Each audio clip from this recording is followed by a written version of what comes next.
Welcome back, everyone, to episode 10 of From the Shack podcast. Double digits in episode 2, mate. Double digits. It feels like we've been doing it in Season 2, right? Season 2, isn't it? Season 2, episode 10. Episode 10. We are going to be covering the usual stuff today, but we're also going to be covering or having a look back because we're at the end, I think officially at the end of the barbecue season. Definitely. So we're going to look back at the summer of 2025. We're also approaching the end of season 2. Yep. We discussed this week, didn't we? I think what we're going to do is we're going to work our way up to Christmas, and for the final episode we'll do what we did last year and do like a live stream from Dec's shack, or from the farm, wherever, probably Dec's shack to be honest, and cook something live. Cook some good shit. Yeah, might even, it's just every single time. Sorry. You make my job so much harder than it needs to be. Cook some good things. May get some people involved. Don't know. We'll see. We'll see it. It's a busy time for everyone, which we appreciate. So yeah, it's been crazy few weeks. I'm mad busy with work, and I haven't been cooking as much as I have. But then I haven't been. I've been doing more like pizzas, I think. Yeah, you've done loads of pizza stuff. But you went away as well, which we'll talk about. Which I've been away for a week. School holidays with the kids and stuff. So, yeah, it's been difficult for me. I've been working late. I thought this was going to be like I thought, I took this job. I've got through all like the festival bits and everything. This is going to be a walk in the park till April. No. This is where you'll be working harder now. Mate, honestly, I'm not used to this. I'm not used to this, like sat in an office all day. My eyes were going funny looking at screens.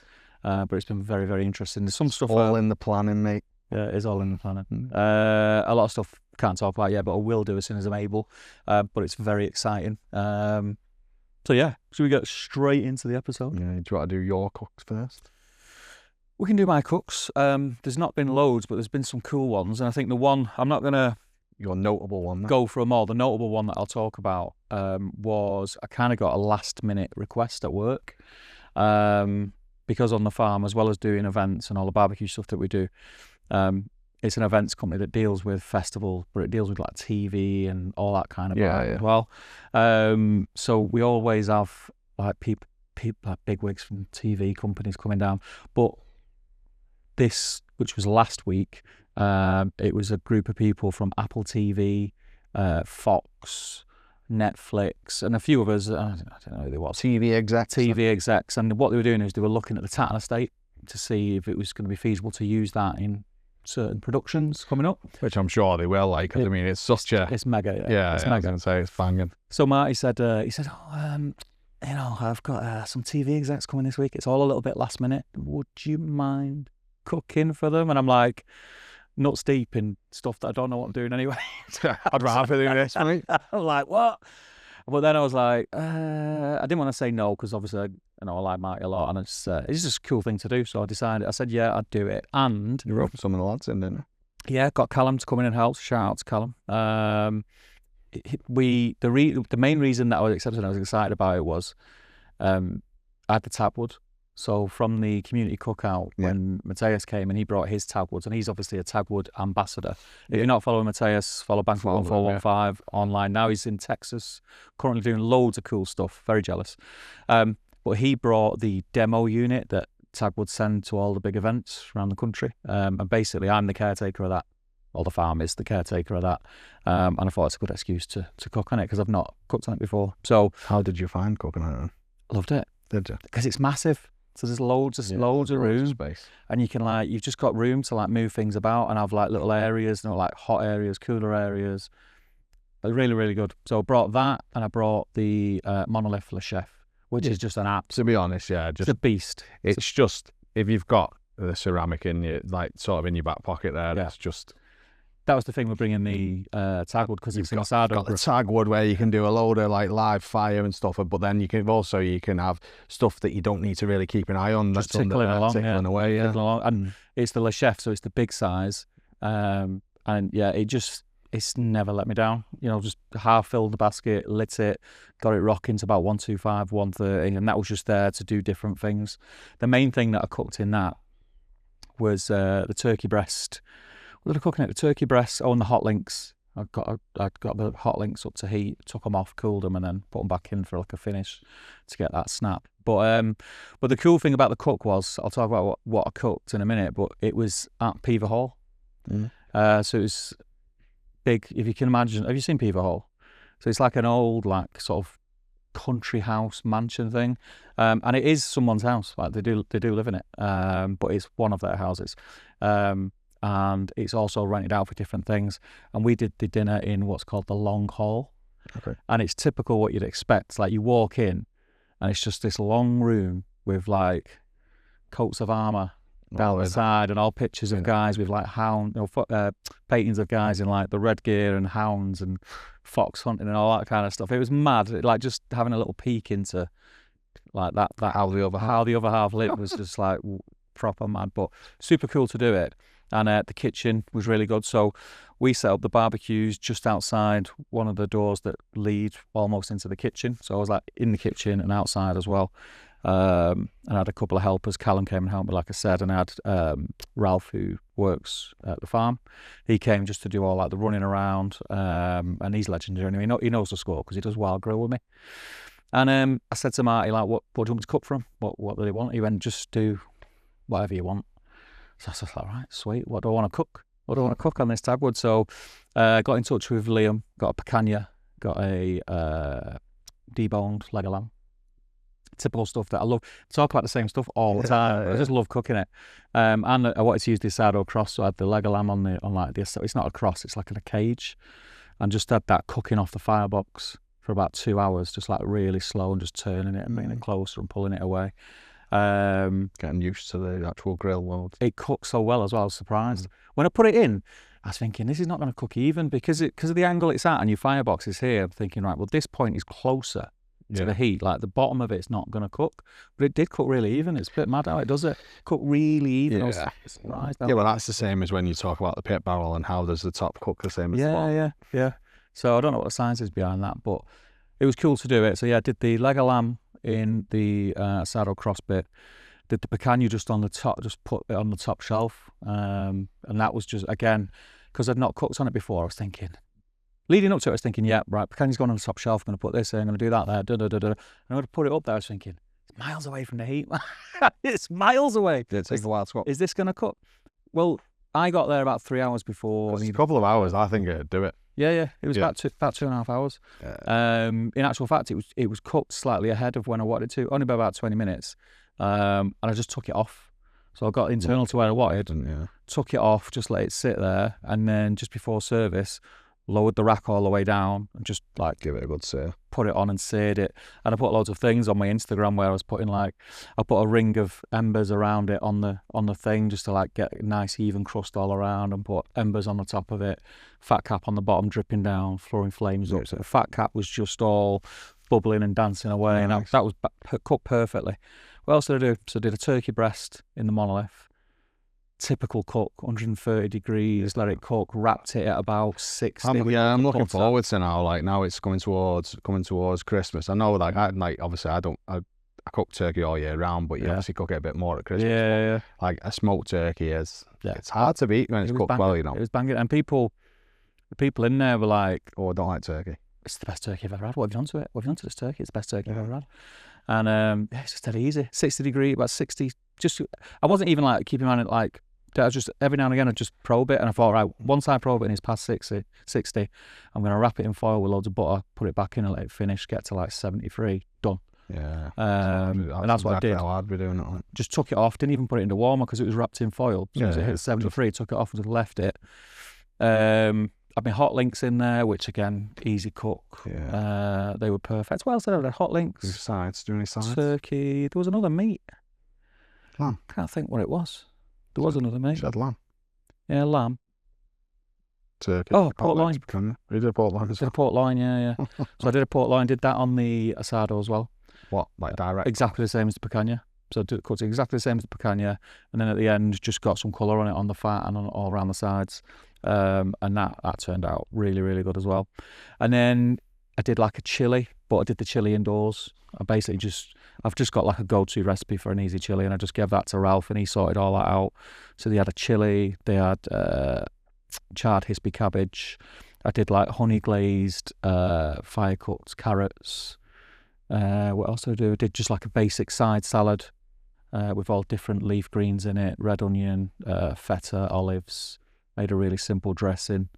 That was it really. Just plated everything up really well and dressed it really well. And it's like basic barbecue, but when it's out and it's all on platters, it just looks sometimes it's just some big joints cut and cooked correctly, just with a bit of a dressing and stuff on it. It's hard to beat, isn't it? Yeah, I was a bit paranoid because it was the kind of people that it was. Not to be presumptuous, but you kind of assume they've got a few quid. They're used to eating well.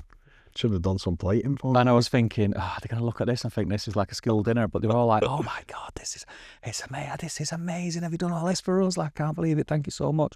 And like everyone was just like, I didn't hang around till the very end because I was absolutely knackered because I'd done a shift in the office prior and then went there about 2 o'clock. Hard this office work, isn't it, mate? It is, mate. It is hard. It does time you out, weirdly. Yeah, mentally draining, that's what it is. And I left about an hour after they started eating. I just said, I'm done. I'm left them all doing like all the clean down and everything like that. But next day Marty come in and he said like, thank you so much, like everyone loved it. And yeah, we did get some business out of it, so it was worth doing. But yeah, loved it. It was all that's to say that Tagwood is an absolute beast of a bit of kit. It is. I think it's more for if you're doing pop-ups and things like that, or you're doing it on a commercial scale. That's what it's for. If you're cooking for you and your missus and your 2 kids at home, it's probably a bit big. But they do different sizes, to be fair. But it is an absolute beast, and it's just a lot of fun to cook on. I like the ember maker. The firebox is like wide and deep, so you can get loads in it, and then you just tap in it, and all the embers are coming down. And yeah, I just got to do all the things because I went to Alfragoni's class in the summer, and I went to Mateus's class in the summer, and I played around a little bit on like the Somerset, but I didn't get a chance to kind of do what I wanted to do and replicate some of the things and put into practice some of the things they were saying. So being able to do that night, it was just, it was a lot of, I was absolutely knackered, but I loved every second of it. And again, third time, shout out to Callum, because I put a bit of a shout out because I knew I had a lot to do in one of the WhatsApp groups that we're in. I just said, look, is anyone free just for a few hours? And he'd come, goodness of his own heart, just rocked up, helped me cook, brought his apron and his knives, got stuck in. So big shout out to Callum. We'll tag him in the show notes below, so make sure you give him a follow on Insta as well. But that's my notable cook. What about yourself?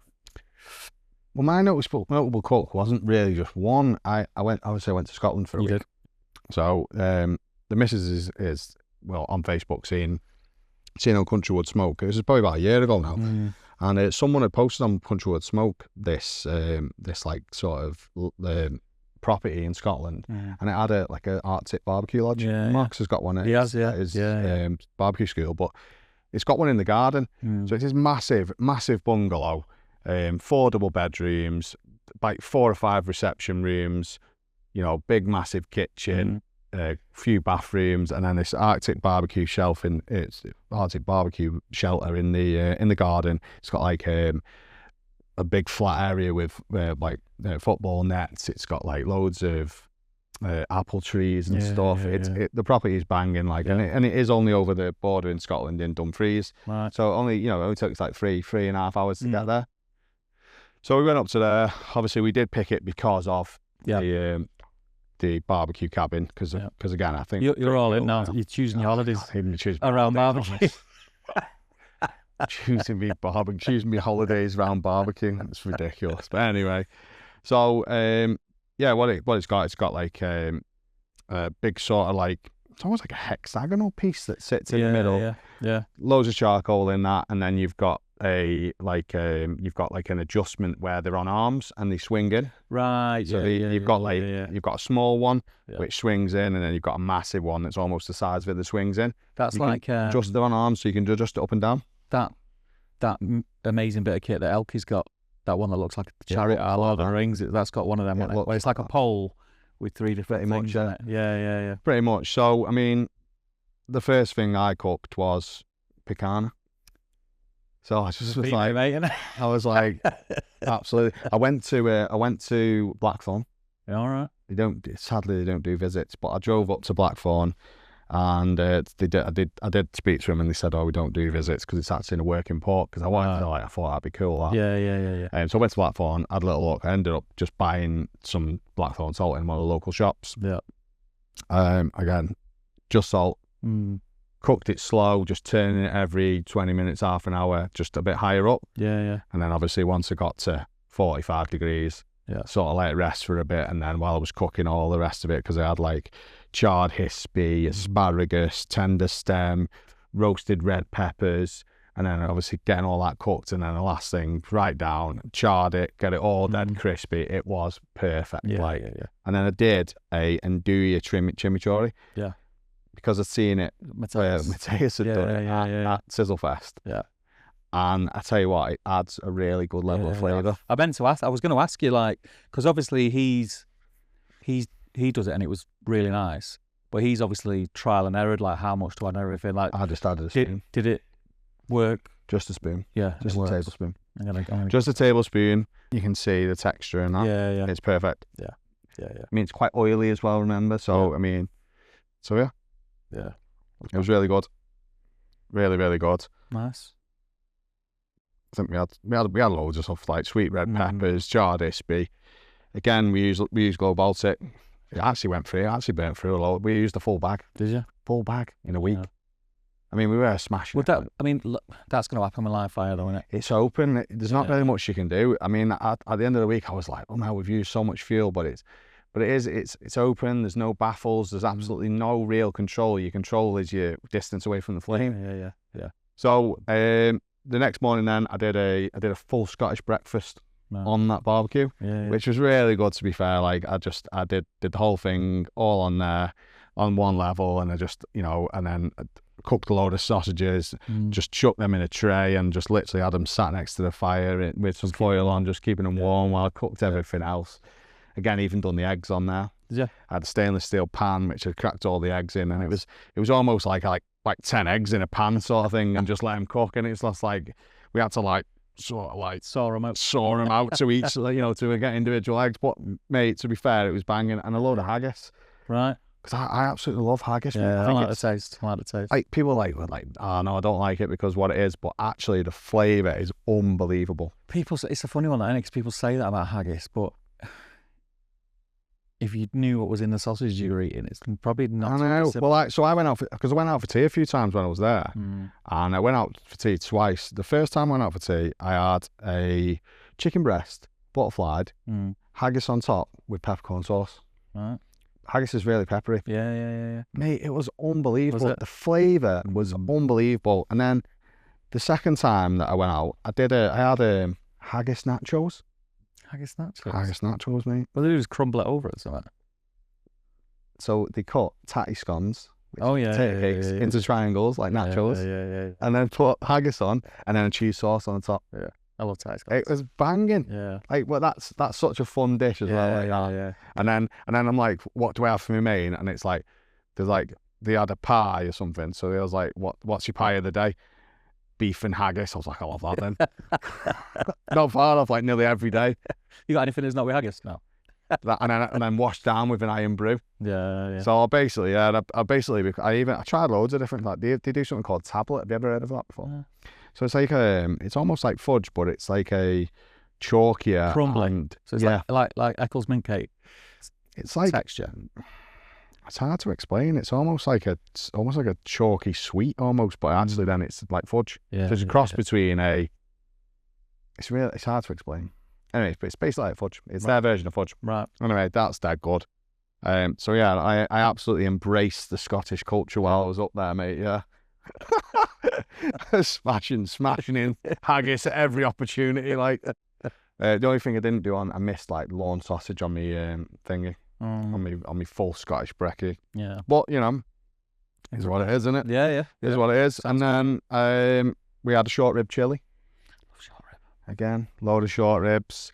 Cooked them. Basically, we cooked them direct for a little bit. Let them smoke for a couple of hours, get it up to 70 degrees, and then lobbed them in the pan with all the ingredients for the chili, and then just let it just cook for hours and hours. Yeah. Took them out, let them rest for a bit, let the sauce reduce a little bit. I shredded them and stuck them in. I mean, it was banging. We had that. we then had, I think the last night we had wings. We just did loads of stuff that was like direct. Right. So we just had loads of stuff. I had wings, I had thighs, I had loads of veg and pastas. I did hot links. I had loads of different stuff really, and just literally just lobbed it all on and just cooked it all direct. Made the most of it. Made the most of it, mate.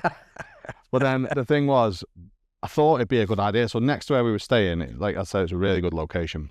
And then next to where we were staying was there's like a mountain next to it called Criffle. And I thought it'd be a good idea to walk up this mountain, right? No, I did, right?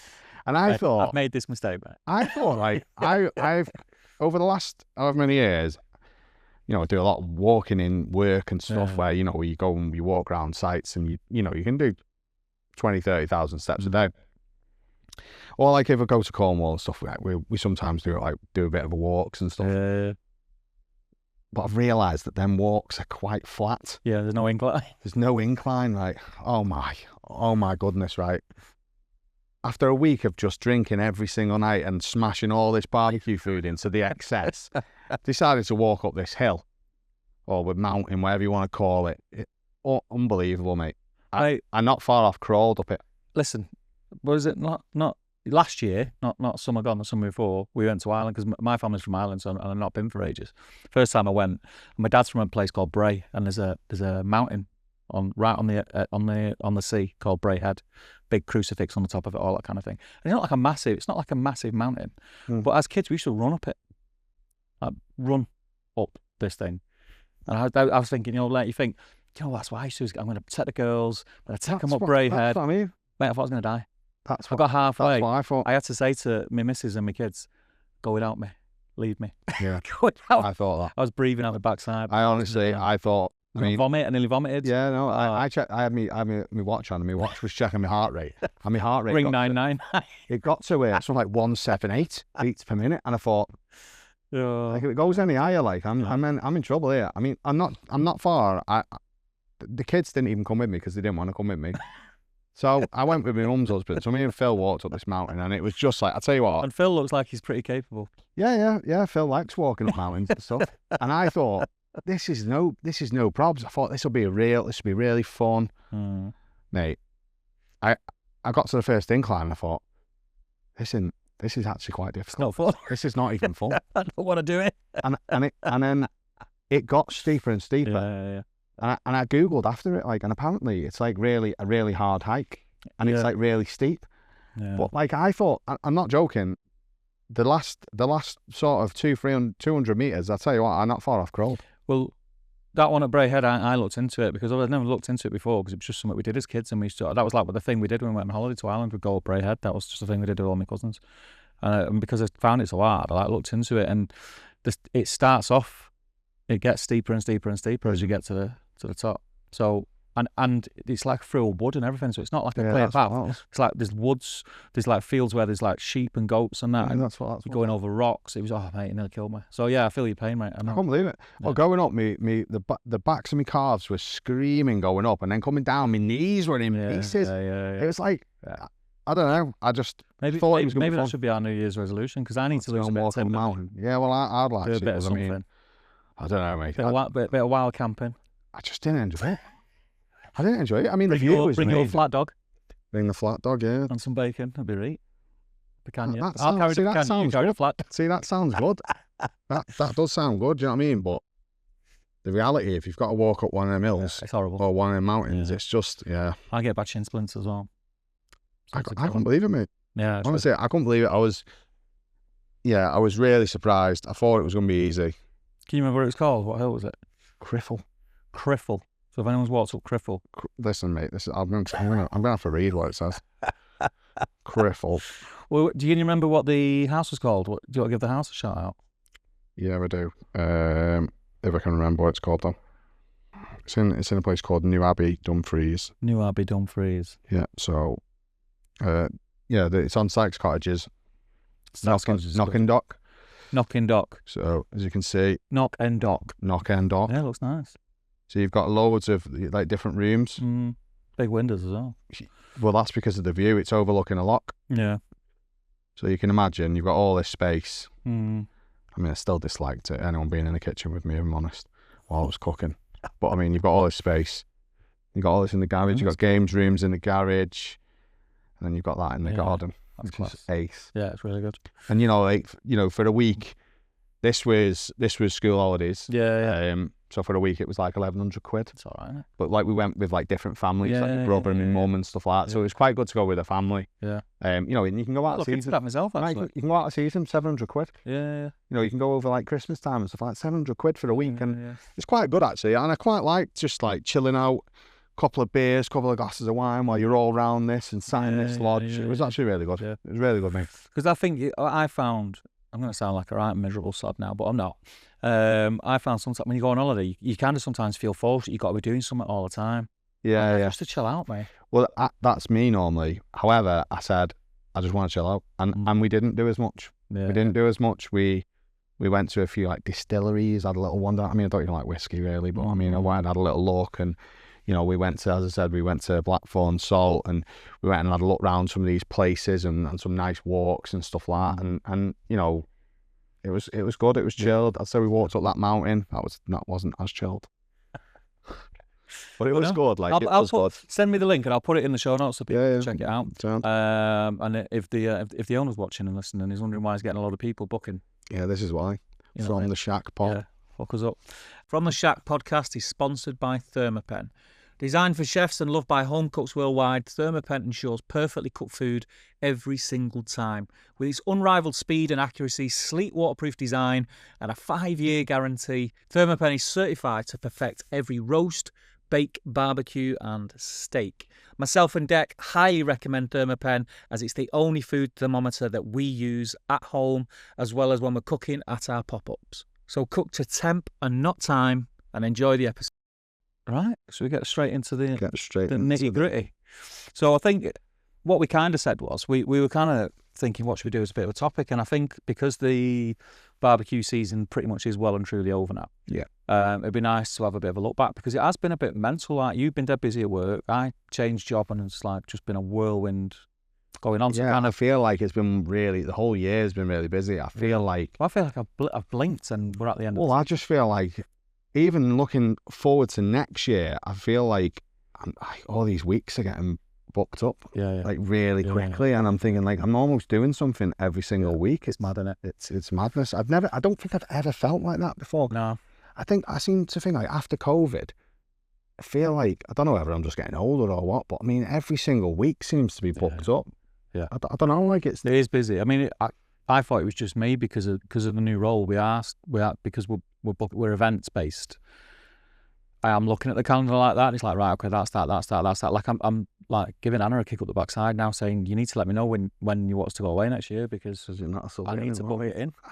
I need to book it in. So you can't just have a day off whenever you want. I can't just arrange events at the farm and then say, right, I'm not here. So I said I need to know. But no, I'm the same. It's been busy, and the year past, the summer season itself has been. I remember us talking before the summer season kicked off, and we had all these plans to do this and do that and do events. So let's do a pop up, and it's just we haven't even done a pop up this year. We haven't done a pop up this year. We haven't done anything like that this year. No, haven't we? Well, we did cookout. We did the cookout. To be fair, that took some organising. Yeah. I mean, I got to cook, after 9 o'clock, obviously. Yeah. But it would have been nice to do some stuff like that. What, 1 or 2 pop-ups, something like that would have been nice. Yeah, I still want to do it. I still want to do them. And I think the opportunities will arise. I got asked to do bits. I did one, didn't I? I went and did that party. Did that 40th. I can't remember. Up near your way, up past Winsford. Did a 40th where I did the starters and all that kind of stuff. That was really good. I did that one. But I was getting asked a lot. Well, I just didn't have time, really. By the way, I say I want to do pop-ups here, but I have no time. It's crazy.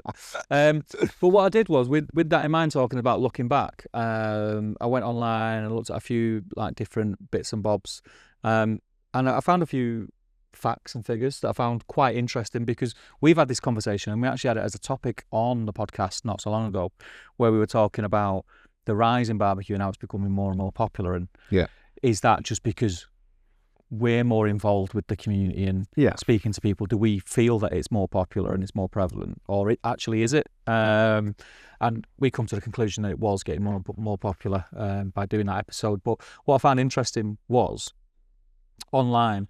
Now this could be anything from big barbecue events to little village hall barbecues, anything that was basically advertised online, compared to 58 million in the UK the year before, so 2024, 73 million was this year. That's a massive like leap in the amount. And I think if anything, some people, from having conversations that we've had with people in the past and people in and around the industry, people were worried, or I got the vibe off them that they were worried that it got the rise because of COVID, because everyone was at home and had to buy barbecues, and it kind of got them into it, and they were worried about that like tailing off. Yeah, but it's not though. And it's not. It's going the other way. People are thinking. Everyone. I mean, whether I'm just in this because I'm in it sort of thing, but I feel like everyone's opening a barbecue school at the moment. Yeah. I feel like everyone's opening a barbecue school, or opening a barbecue shop, or doing a side hustle on a barbecue, or selling rubs, or doing this or doing that. I feel like everyone is doing something, or trying to do a podcast, or I don't know. Obviously, I'm going to see it more because I'm involved in it. However, it does seem to be like everyone's having a go. I don't know whether it's just like everyone thinks there's an opportunity, so they're all going to take it. I mean, that's going to happen. It's going to be partly down to that. But I do think it's growing, and I do think there is a need for it. And I think you're right about because I was one of the people who opened a barbecue school, as you know, and it turned out it was really popular and went really well, to the extent that part of the thing of me getting the new job that I did was to incorporate the school and the classes into the farm, which we're doing. And we literally started this week construction on one of the old barns, turn it into a custom-made barbecue school. But yeah, there is more, and I think that's because there are people who want to learn how to do barbecue. And there was like a handful of classes, and a lot of them were down south. There wasn't many up north. No, like 12 months ago. You could probably count them on one hand. Well, I mean, Marcus was the first. Marcus, Elkie. Marcus and Elkie. What's that other one? Was the one in York? There's like a posh one in Surrey. Something House. Like a really posh one. But that's it, really. Green egg. It's a big green egg one. Well, there isn't many though. There was one in Wimsall. There was actually one in Wimsall. There was one in Weber Grill Camp. But it was a cooking school. It was a cooking school. It wasn't a. This is a full barbecue. And you weren't getting taught by people who no, it was chefs. It was just chefs who just like obviously had gone online and looked. I'm not taking anything away from that, by the way, but it was obvious that that's what it was, because there wasn't a market for them to do anything. But now, if you look at you look at in a radius, I mean, there's loads of them everywhere. Or everyone wants to do pop-ups, or everyone wants to do classes, or everything. It just seems to be. If I could give one bit of advice to people. I can't be bothered. From my experience, for what it's worth, it's hard work. I know. I knew full well. When you said to me about it, like I'm saying, and we were talking about it originally, and I'm like, I'm not. Yeah. I don't mind helping you, but like it's hard work. I've got too much to do. It is hard work. There's loads of things I've learned over the last 12 months. But doing classes is hard work, because not only have you got to cook and be able to cook and be able to produce something that looks good on the plate, you've got to be able to engage whilst you're doing it, and answer questions and keep people engaged. And it is really difficult. Luckily, I talk about legs off a donkey. I quite like talking, so I found it okay. Whereas I'd probably just turn around and just cook and not speak. Yeah. There you go. Eat that and shut up. What are you doing now? Just cooking. And then the other thing is like pop-ups. Like I think people have this. Well, they think it's going to be easy and make loads of money. Glasses view that. Well, we thought it was going to be easy. I did, by the way. It's weird, isn't it? Because I thought it was going to be easy, and then the first one we did was like, this is not easy. You can't blanket cover it by saying it's easy or it's hard, because it is hard work. There's a lot of work involved. But in terms of when we've done it, if I look back, would I do it again? Yeah. Because and it's not because it was too hard, and it's easy when you're doing it with a pal who knows what they're doing as well, like, and you're both able to come up with ideas and bounce it around. Ideas is the hardest thing, like doing something that's interesting. Not anyone, but cooking burgers and hot dogs has been done to death. This is my personal view. Like, Yeah, I didn't want to do it. We're on the same page. Yeah, I didn't want to do it if we were just No, doing it. You even had to talk me into putting burgers on the menu because I'm like, I'm not doing it. Yeah, because I knew the kids had done it. And then it was like a bestseller. It made the most money. But that was the thing, we never did it for the money. We did, obviously we're not stupid. Did my head in that. We didn't want to lose money, but we didn't do it to think we were going to become millionaires overnight, because you're not going to. Like, unless you're doing massive numbers, you're just not. The fact is, you're not going to. The margins aren't big enough. But you can do it, and you can be successful at it, and make an all right living out of it if you plan ahead, you know your stuff. And just remember, it's a weekend job. The right equipment is key. You've got to have the right gear. But yeah, that's not to put a damper on anyone that's thinking of doing it. Just do your research, look into it, start small, work up. We didn't do it that way. We did a little pop. We did a lot of pop up and did all right, and then we did a pop up. We had to serve 300 people in 2 hours. And then we decided let's take over a restaurant for the weekend. We didn't do things by halves, and as hard as it was, like, it's nice to look back on it now and laugh about it. And it's nice to look back on it now when because we did it though, mate. We did it, right? Everyone was happy. Everyone thought it was good food, and everyone was really impressed with the food. So to be honest, that's what it was about for me. Yeah. Everyone was impressed. Dopamine rush that you get. For me, like, it's just everyone thought the food was banging and that, and people coming up, it's the best thing I've ever eaten and stuff like that. That's when you're like, yeah, that's what. You've got people saying, I've been to Texas and this is the best I've ever had, and It is like an ego boost, and I had a lot of fun doing it. It was very hard work, but I had a lot of fun with doing it. And I think if anyone thinks there are people out there that are doing very well, I know Ken is doing very, very well. He's absolutely smashing it. Check his journey, go back and look at his journey, because he wasn't daft. He didn't just jump in. He had a full-time job and was doing did it a weekend on the side, and on his time. When he was off, he was working. And that's a good way of doing it. Yeah, that's how you should do it, and just dip your toe in and work your way in and get known. We only did it at weekends. We didn't. Well, you did. Then obviously decided to go on your own and decided to not have a job and do it full time. Yeah. Last year was my. Are you actually telling people to just do it? I know. Yeah. Just dip your toe in. Just don't do what I did. Yeah, don't do what I did. But last year was my year of just saying yes to most things. And listen, I'm not stupid. Like, I'm very lucky that I've ended up where I'm doing. Like, very, very lucky. But that's, again, everyone's journey is going to be different. Just don't think it's all rose petals and rabbits, because it's not. It's hard work, and you've got to put the graft in. And hats off to the people that are doing it and are smashing it. And there's a lot of them out there. But yeah, just look at other people, what they're doing, before you give up your job and sell your car and buy your trailer, because it's it could be a bit of a minefield. So last year it's definitely grown. People. The thing that we've noticed, it also says on here when I researched it, was it's not just a summer or weekend thing.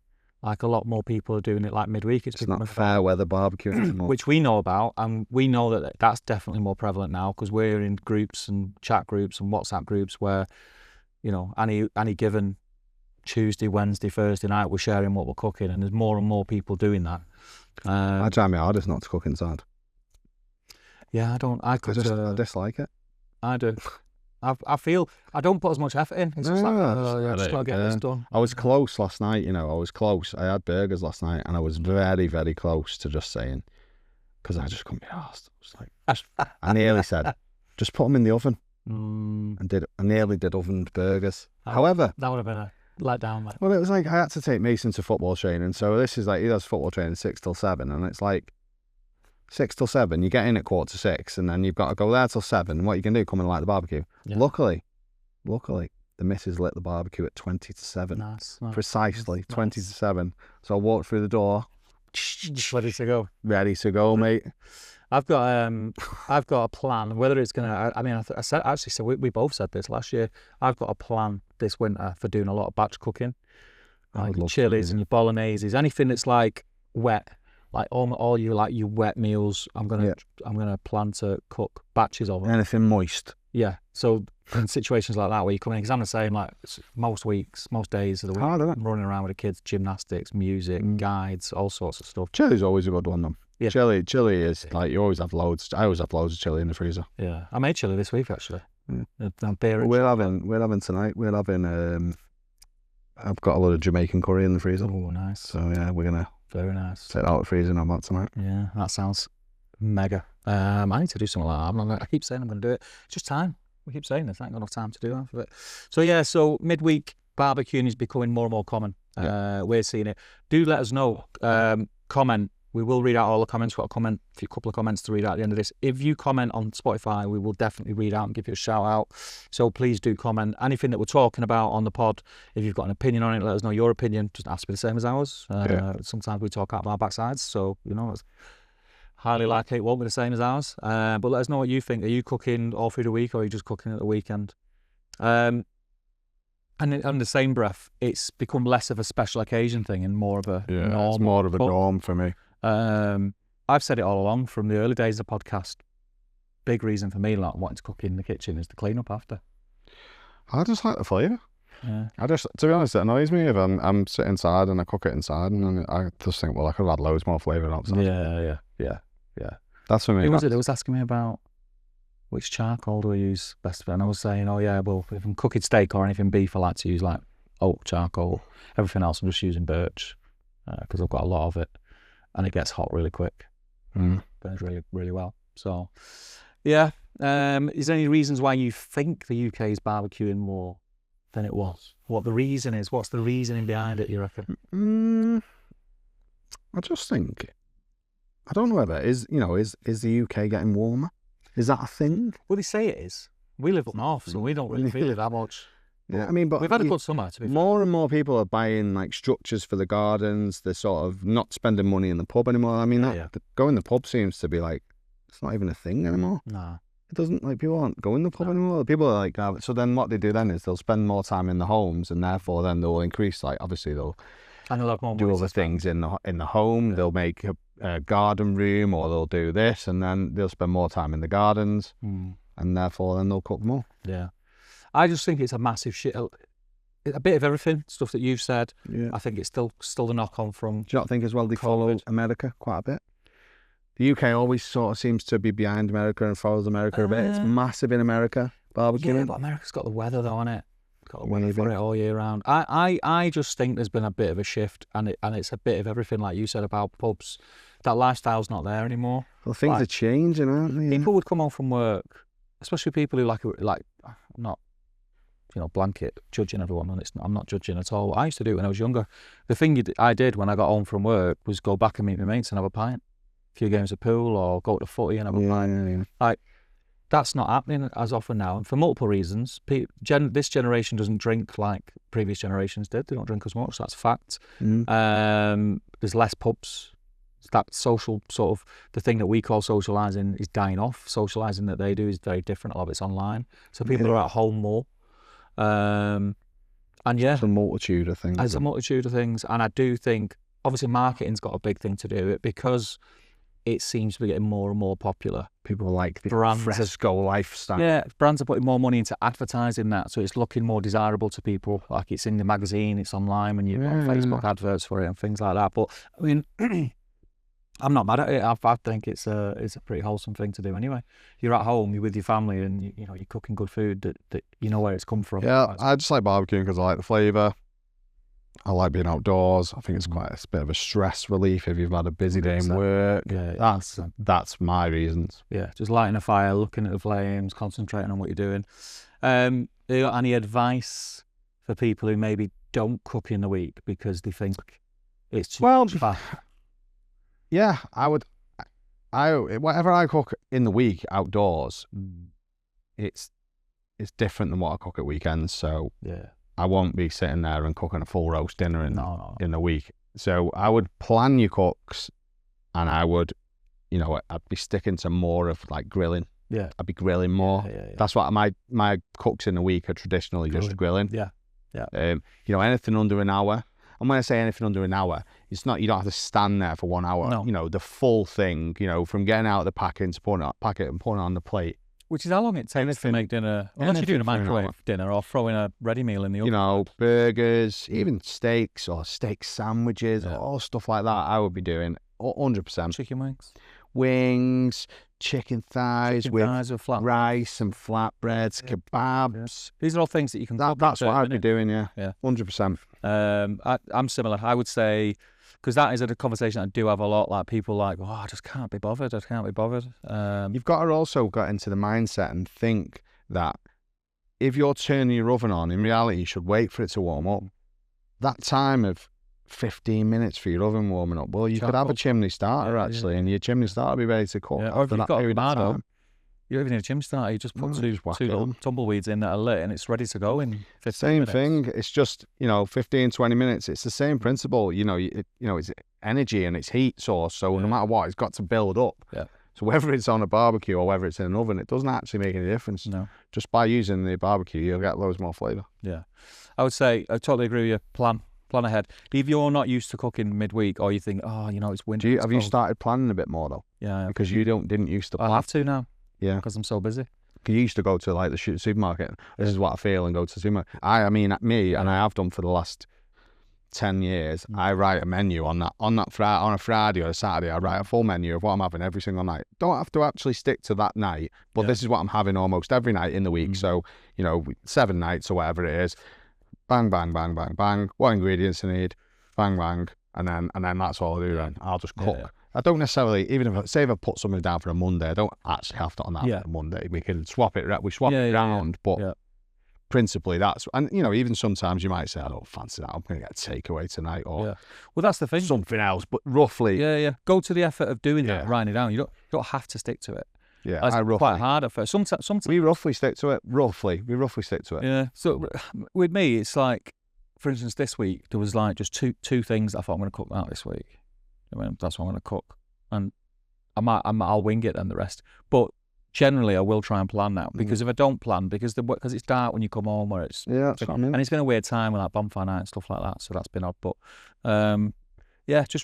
just think about it also. Like at the start with one midweek cook. Do right Wednesday or whatever day it is where you're not running around with the kids.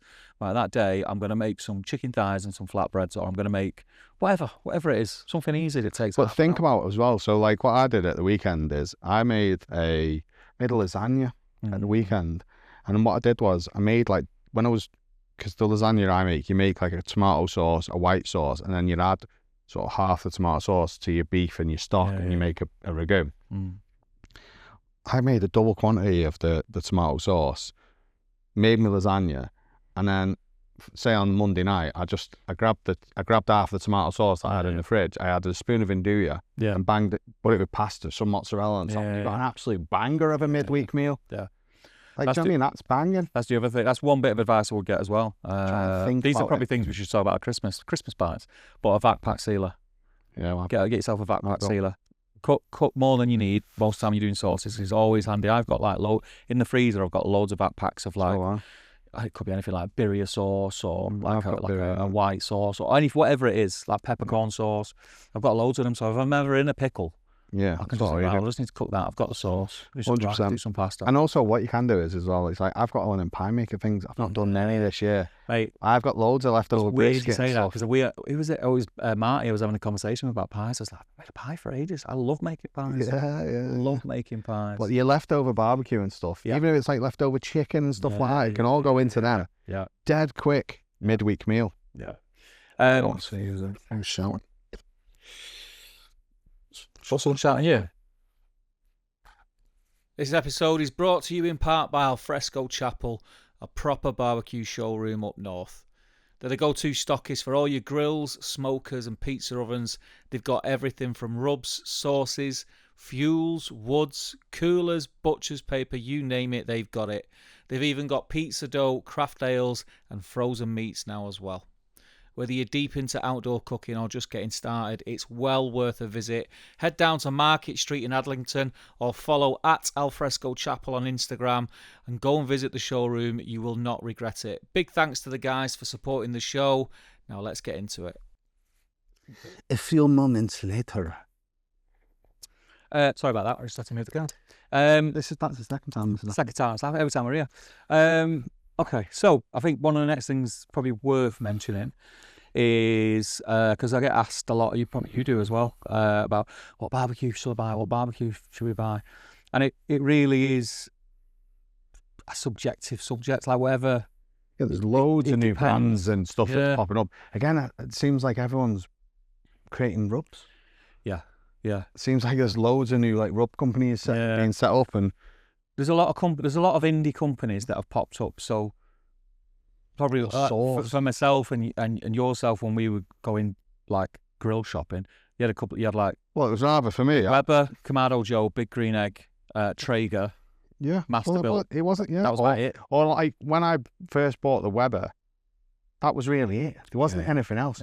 You could get a Kamado Joe, or you could get a Big Green Egg, but you had to go to specific places. You couldn't. You just like, because I remember going to I got my Weber in like 2016 or 2017, something like that. And I had to go to Weber World in the Wirral. It's like a big, massive garden centre in the Wirral, and it had like everything. It was like, for me, it was amazing. I got mine from B&Q, you know.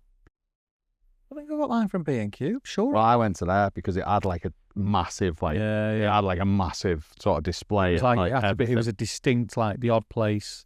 Yeah, sold it. Whereas now it's a lot everywhere. Probably, It's actually, if you listen to the podcast, there's probably some of you guys are from down south. Like down south, they're spoiled for choice.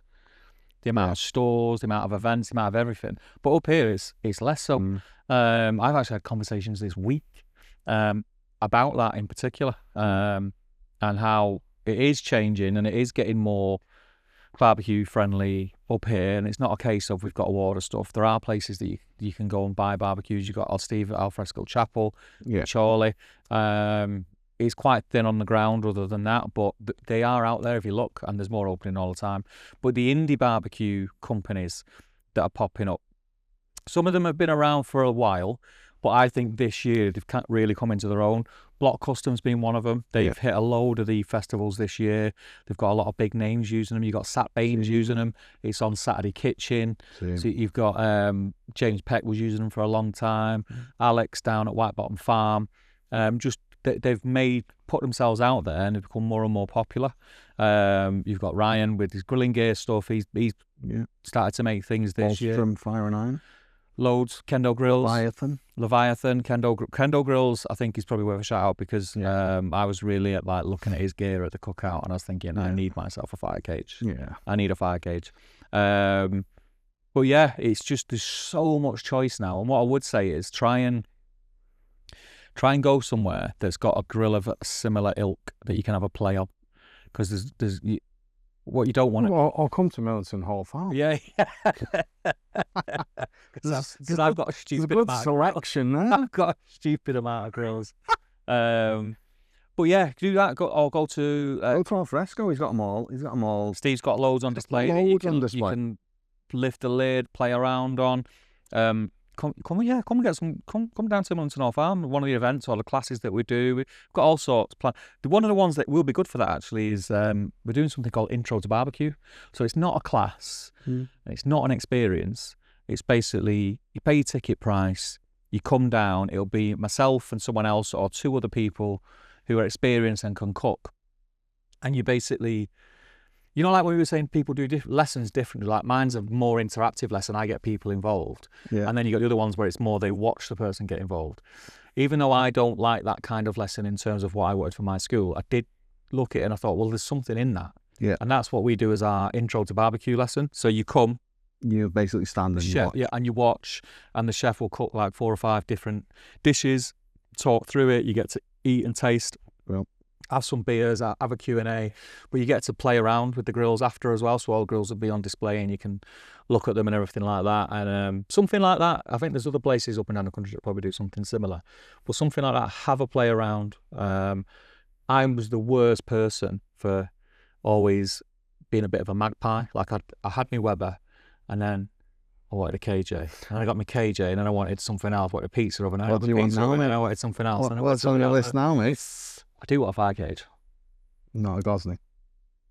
Well, I'm getting a Gosney. So that's a given. Yeah. Oh, have you got my door? Yeah, it's at work though. I should have brought it, shouldn't I? I forgot. I'll meet you in the next few days. Yeah, it's on my desk in work. Steve's gonna need my door. Yeah. But yeah, don't do what I did and just start buying loads of barbecues. Like, play around and get to know the barbecue that you've got. Or message me and Steve and ask what our thoughts are, because I think I've got 9 now in the garden, maybe more. Yeah, so if you bring me a Picati, you can use whatever. I've got a real selection I have now of different grills. It's an absolute joke. They all laugh in work because they're like, "How many barbecues have you got?" And I went, "That's not even all my barbecues out there." So this isn't even the full selection. This is the overspill. But I mean, it is a lot of fun. But the last thing you want to do is spend a load of money on a barbecue. Yeah. And then sort of get green eye when you're looking at the guy next door who's got one. You think, "Oh, I should have got one of those." Have a play around, do your homework. If you're just getting one as well, I would get an all-rounder. Get one that does a bit of everything. Yeah. Ceramic. Yeah. Ceramic. All day for me. Ceramic or a Weber Master Touch. Yeah, for me, I think my advice for people learning how to barbecue is always, it don't matter who I'm affiliated with or working with, I will always say a kettle. Always say a kettle. I just think it's a great grill to work on. Well, I've got that Pro Q at the moment. Yeah. And it's like, basically it's a kettle. Yeah, it's a kettle with a... But then it's a drum smoker. Yeah. It's almost like, it's a smoker, it's a vertical smoker, it's a drum smoker, and it's almost a kettle as well. Yeah. But it is. Yeah. And you can take things out and add things, and it's basically all them things. So, you know, stuff like that. Yeah. That's pretty good. Get some really good all round. Yeah, get something you can do a bit of everything with, because you can have a play around with doing different things. And then what you can do is you can find your lane. So you might find that you're more of a griller than a smoker, or more of a smoker than a griller. Or if you want to stay like all round, then learn your art with a grill that is not easy to use. And kettles aren't easy to use. Yeah. They're not. And then I think the next natural step from a kettle is a Kamado. Only due to the fuel efficiency, though.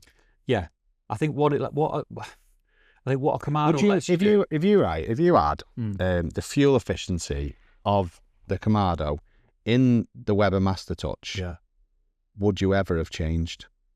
So what you're asking me is, if I got my Summit Kamado before I got my ceramic Kamado, would I ever have got a ceramic? Yeah, or if it was just as fuel efficient, if the normal Master Touch that you bought first was as fuel efficient as the KJ or the Monolith, would you then upgrade? I don't think I would have. There's no reason for me to do other than the fact that I am arsehole who wants to have like. For me, it is easier cooking on ceramic because of it. But then, if the original is more fuel efficient, it'll, by virtue of being more fuel efficient, it would be. If I had so here's the thing. So if I had to nitpick with that question that you just asked me, basically the answer to that is the Summit Kamado from Weber. Yeah, because it's basically a kettle, but it's double insulated, so you get as much fuel efficiency out of it as you do. It's got a bigger area. It's their version of the Kamado. But if that was, here's the difference. It would never for me. Change. So here's the difference for me. You know, on a Monolith, Kamado Joe, big green egg, the air vent at the front. Not the air vent at the top. That's fine, because on the Summit you can visually see how much open it is. It's the vent system on the Webers, I think, that it falls down, because it's just a lever you can't see. Yeah. I got so I'm trusting when that lever's on the thing that says it's halfway. Is it halfway? Because after you've used it a bit, they're not as stiff. There's a bit of give. There's a bit of wobble in them. So the fact that you can't see it, and it's exactly the same on the Summit. It's the same system on the Summit. Still got the circle thing at the bottom. You can't see. It's just the lever. And I think that's where you had under it. Yeah, I know. But that's where I think they fall down. That's so to answer your question. Yes, I would end up doing that, because you can just the ease of use, and just because it's more intuitive, because you can see exactly how far. I would never know. For instance, you know, like we say, oh, you know, if you're doing a brisket and we want to start it off at about 100, 110, you only want your vent open a crack. To get that in. I don't know when my Summit Kamado vent is open a crack. I'm guessing it's open a crack, but I've had it before where I've thought it's open a crack, but I've closed it and it's gone out. And it's happened before, and that's where I think it falls down. Now that I am nitpicking there, because the Summit Kamado is a fantastic grill. The Weber Master Touches are an amazing grill, and it's what I recommend for people to buy to start with. 100%. But if I had to pick something, that would be it. I can't visually see how open my vent is at the bottom. compared to a ceramic Kamado where it's there in front of you, you can see it. And I like that. I like to tinker around with things. So all that's to say, there's so much choice out there now. There's loads of new barbecue companies, indie barbecue companies, like long-lived barbecue companies. Do your research, have a play around, and treat yourself for Christmas. This episode of From the Shack is brought to you in part by Pit Barrel Cookers, one of the simplest, most reliable ways to get into proper charcoal cooking. If you've not seen one before, it's a vertical drum smoker that makes it ridiculously easy to get amazing results. Ribs, brisket, wings, you name it. Hang your meat, shut the lid, and let it do its thing. I've used mine now for about 6 months, and it's still one of the most hands-off bits of kit I've got. They're built, solid, easy to use, and available right here in the UK. Butchers. We'll touch on butchers, because we have hammered home in 2 seasons. We've not mentioned him yet. He's getting his mention now. Because I know he listens and waits for his mention. Our mate Leo. I haven't been in for a while. At Catering Butcher. I haven't been in for a while. I've been that busy. I've not been in. No, I haven't. I spoke to him today, though. Yeah, I need to text him. Liam, Catering Butcher, he's our local butcher. He's the guy that we go to. He's not even that local to me. Like, he's in Stoke, I'm in Manchester. Well, he's not actually local to me. I just work there, and it's quite easy. I'd rather just ring me dad and say, Dad, can you bring some stuff home? Or I'll sort of call into Liam's on the way home or at dinner time. For me, it's that thing that we always drone on about, like build a relationship with your butcher. Liam's a pal of mine now, and like I trust him with it. I trust him. If I want something, I say, Liam, can you get me this? I don't even have to say to it. Like I remember when I used to him, he said, have a look through and get me a good one. Have a look through and I don't even need to say that now. I'll just say, get me some ribeyes, get me a picanha, get me a port loin. I know he's gonna look after me. What has become more prevalent now is that butchers are understanding barbecue cuts. Yeah, especially Leo. Yeah, because he's a barbecuer. 100%. There's certain butchers now that actually understand, and it was, there was, 5 years ago, I'm explaining to my dad, telling him this is what I want and stuff like that, and obviously they all had different names for things as well. They're thinking, you don't want that. I'm going to give you what I think you want. Just give me the fattiest piece of brisket that you've got, please. Oh, I use that for mince. Which they did, didn't they? That's what I mean. They did. So it is, again, like, so that is something that is evolving.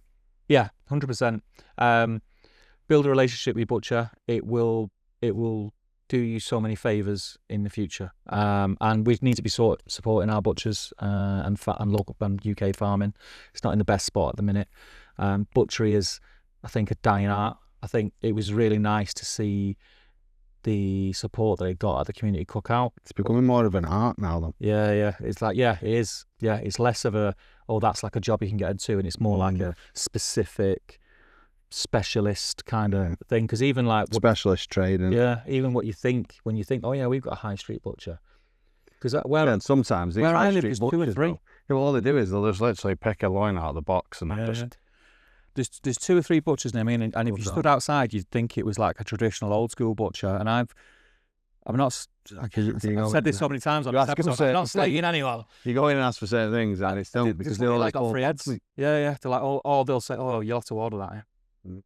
Whereas if you build a relationship with your butcher, and you tell him what you want, he'll know what you want, and it's not that awkward thing where you're then second guessing yourself, thinking, do I sound like a plonker? And what am I talking? I'm sensitive. He's looking at me like I'm daft. But support them anyway. Support your butchers, support your local farming, because it needs it right now. Probably another thing to look back on was events. Yeah. We went to a few this year. Quite a few. Thoroughly enjoyed all the ones that we attended. Definitely. We went to... There's more. There feels like there's more now. I'm partly to blame for that, but it feels like there's more now than there ever was. Which is a double-edged sword in it, because it's good that we've got more choice, but then at the same time, because it is a niche subject, barbecue could be saturated. Yeah, it's like you've got to be careful. So you've got to do something that makes you stand out. And I think maybe, and this is me guessing, there's probably a couple of events out there that were maybe resting on the laurels and thinking, well, we've got this, we're the first ones or whatever. So we're all right. But that competition can only be a good thing. Exactly. It's just going to make everyone get better.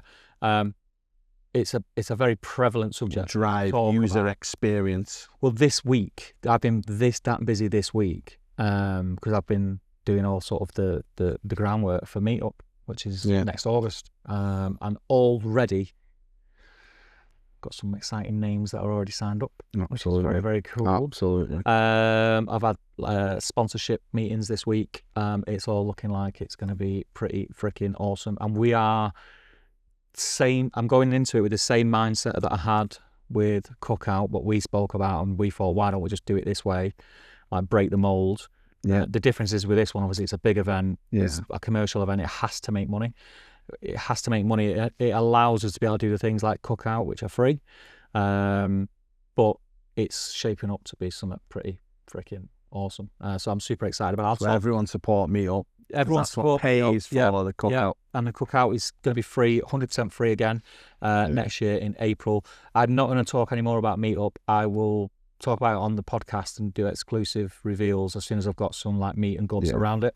But there are already names signed up. There are already some sponsors who are already signed up and involved. So exciting times. But I suppose talking about events does lead us on to the community cookout again.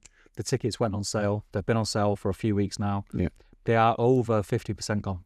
Yeah. All the vendor spots are gone. Don't wait then, guys. Don't hang around. It's a free event. You just have to go and get yourself a ticket, which costs £10, but you get your £10 back on the day when you fill your name in. All the people who fill the name in, they get the refund back. We have to do that to keep track of numbers. Worth for £10 though. We've added an allocation of 100. So the amount that we had last time, we've added an extra 100 tickets because we weren't sure last time what that number would look like 200 people. But it was all right. But it was all right. There was plenty of room. So we've decided we could easily do another 100.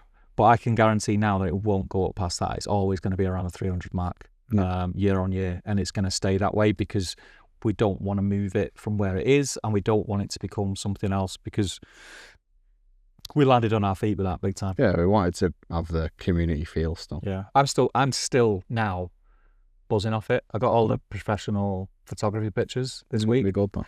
I'll send some to you. I got all the pictures and I was able to sort of relive that day just through the pictures. There's some awesome pictures. Did you get any good ones of the hot wing competition? No, she'd left by then. She was only there for a couple of hours. You didn't have the GoPro at the hot wing competition, you know. He's not even took the foot. We've been that busy. He's not took the footage off that. He's not took the footage off that. He's not took the footage off the thing because your dad's demo is on that. Is on the GoPro. On the one above. Thingy, yeah. We need to take that off and put it on. We might do like a YouTube channel or something with long form on it and put it on there. But I'll be posting loads of stuff on the Instagram, so make sure you check that out. The Millington Hall Farm Instagram or Chard or Cheshire_Grill. It will be on there somewhere. But I'll drip feed them and release them.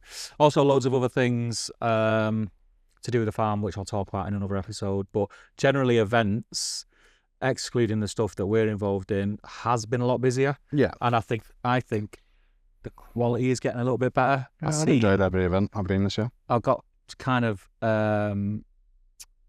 what do they call it? Like green-eyed envy off Sam and Shauna's event in the castle. It looked really good, didn't it? Class. Yeah. It looked absolute class. That's definitely one connection. Yeah. Mabon, it's called. Mabon. Yeah. Mabon. And it was a barbecue festival, but it integrated like folklore things to it. So I think it had all like people there like doing mad stuff. Like they had fire walking. They had people doing like folklore stories and people walking around dressed like druids and all that kind of vibe. It did look pretty cool, and I think you've got to do something like that that's different to what everyone else is doing.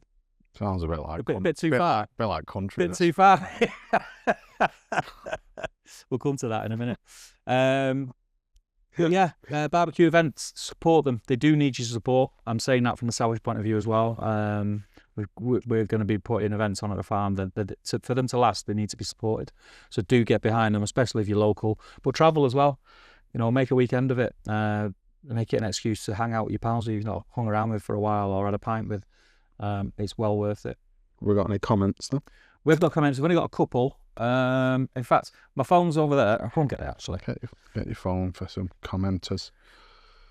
Yeah, there was only a couple, and weirdly, they were both on the same subject. So let's have a look. So, The first one was from our mate John Wilson, the legend, the man, the myth. The man, the myth. He watched the last episode that we did at Alfresco Chapel when we were talking about the barbecues. I'll give a little bit of a backdrop. So we were talking about barbecue and what comes with being in the barbecue scene. Not for me. And we were at Sizzle Fest and talking about the fact that country music kind of goes hand in hand with barbecue. And John Boy 114, who is John Wilson, said, best comment I've heard from Dec, listening to country music is a step too far. Cheers, mate. And then Steve Lewis from Lewis's Bar and Grill on the same subject with a laughing emoji says, another great episode, lads. I'm with Dec. Country music is a step too far. It's too far for me. I don't mind it. Oh. I don't like it all. I wouldn't like go out buying albums or anything like that. But if it's on, I don't mind it. I'm a bit of a toe tapper, so you know what I mean. I can sit there and listen to it. But I've got Irish heritage. Like there's a lot of like the same sort of, you know, the way it ticks over is similar to like that, the Irish tunes, so I don't mind it. No. What was it you said? It's not Oasis. It's not Oasis, is it, mate? It's not Oasis. But that was it. But yeah, keep comment on the episode. If you comment on do you Spotify, like country? Yeah, do you like country? Do you like country? Is it a step too far, or is it hand in hand? I think it goes hand in hand. Oh, you don't have to like it. Oh, wow. But I think it kind of suits the vibe, doesn't it? It's a weird thing. It's what you said about like if we get a bit Americanized. I know. Do you know what I mean? It's not for me, mate. It's not for me. It's a step not for me. I don't want to be sitting there cooking a brisket, listening to Dolly Parton with your spoons on your knee. It just doesn't appeal to me at all. Let us know. It's a good job I didn't get offended actually, because he was I think he did a little bit. He probably did because he probably did. Probably did because he was like absolutely loving it, and I just went, "Actually enjoying this. You enjoying this rubbish?" And he was like, "Yeah." Nope. No, thank you. Each to their own. But yeah, it's one of those things, isn't it? Is it what I would put on my Spotify playlist? Probably not. But you know, I can. Is it what I put on my Spotify playlist? Absolutely not. It's no Wonderwall. No. Oasis. Let us know what you think, like Dec said in the comments. If you do comment on Spotify, we will always read your comments out without doubt. So do let us know. I think that's it for the episode. Goodbye for now. Yeah, so the next one will be in a couple of weeks. I think this one, then the next one, and the one after that is the last one. That'll be the live. Yeah, there's not many left. No, and that'll be it for the year. And then what we're going to do is we're going to take a couple of weeks off. Yeah. Probably take January off, something like that, and then come back refreshed. And we had some exciting news for the new year, actually, to do the podcast. We are going to have a dedicated recording space. Yeah. So we don't have to keep coming in Dec's work office and recording here, or, you know, in my work office where we've got Storm, Amy, and, you know, we'll make sure that the quality is improved on the audio and video, which we've been promising forever. We're aware of that, but it will happen. It's actually in the process of happening as we speak. So look forward to that. That won't be pre-Christmas, but it will be after Christmas. If we've got anything else to talk about, there's not much else happening, is there? No. It's probably worth mentioning Steve at Alfresco and Adam and the lads from there have arranged a lads trip down south. They're going to take like a road trip in a minibus. Going to some really cool barbecue spots. They've got a Black Cactus. I think they tried to go to Ruben Rubens, but he's kind of in a bit of a weird spot at the minute between locations. Yeah. But very jealous. I was going to go, but I can't go now. Something's popped up on that day. So I've been to most of the places that they're going to. Well, what I was going to say, as much as I do want to go, I have actually. I can't go because Mrs. works Christmas do and all that. But I have actually been to enough every one of the places they're going. What I was going to say was going to. Why don't we do it again? Just totally rip off Steve and Adam's idea. Like, yeah, whatever. And what? Like, from the shack, road trip from the chapel. We'll do something because I'm super like gutted that I'm missing out on it. So I've been everyone they've been. Yeah, I've not. I've been to I've had Black Cactus, but I've not been to Black Cactus. Black Cactus, Rubens. What's the other one? Smokestack. Been to Smokestack. It's in a brewery in London. Well, let's do it anyway. Let's do it in Jan. Let's do it on our break. We'll see. There's a couple of people who want to get involved or come and meet us for a pint. Do a night in London. So yeah, if you fancy it, let us know in the comments. But But failing that, we'll see you in 2 weeks. It'll be the last pre-recorded one, then the live one. We'll have a think about what we're going to do for the live. Because what did we do last time? Was it just a Sunday dinner? Christmas dinner? No, we did pulled turkey tacos. Oh, we pulled turkey tacos and them amazing potatoes.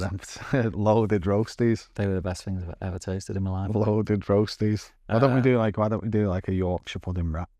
I know it's been done to death, but why don't we try and do something cool like that?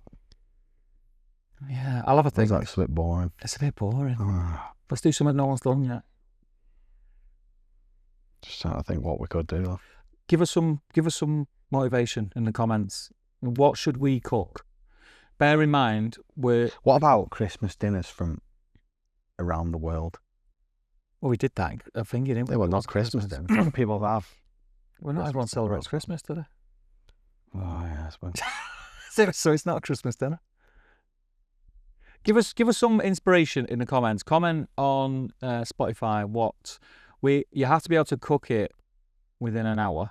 Although if there's a smoked element, we're happy to get that smoked prior to going live. Smoke. But it'd be cool if we are actually cooking something on the thing rather than it all being already cooked. Yeah. Yeah, and we may even get some people involved. We'll see how it goes. But yeah, so until then. Don't see you for a week, see it for a Monday. Our new catchphrase is it's a bit too far. It's a bit too far. Keep the flames lit. See the fire's burning. And the flames lit. That's it. From the Shack podcast is sponsored by Thermapen. Designed for chefs and loved by home cooks worldwide, Thermapen ensures perfectly cooked food every single time. With its unrivaled speed and accuracy, sleek waterproof design, and a 5-year guarantee, Thermapen is certified to perfect every roast, bake, barbecue and steak. Myself and Dec highly recommend Thermapen as it's the only food thermometer that we use at home as well as when we're cooking at our pop-ups. So cook to temp and not time and enjoy the episode.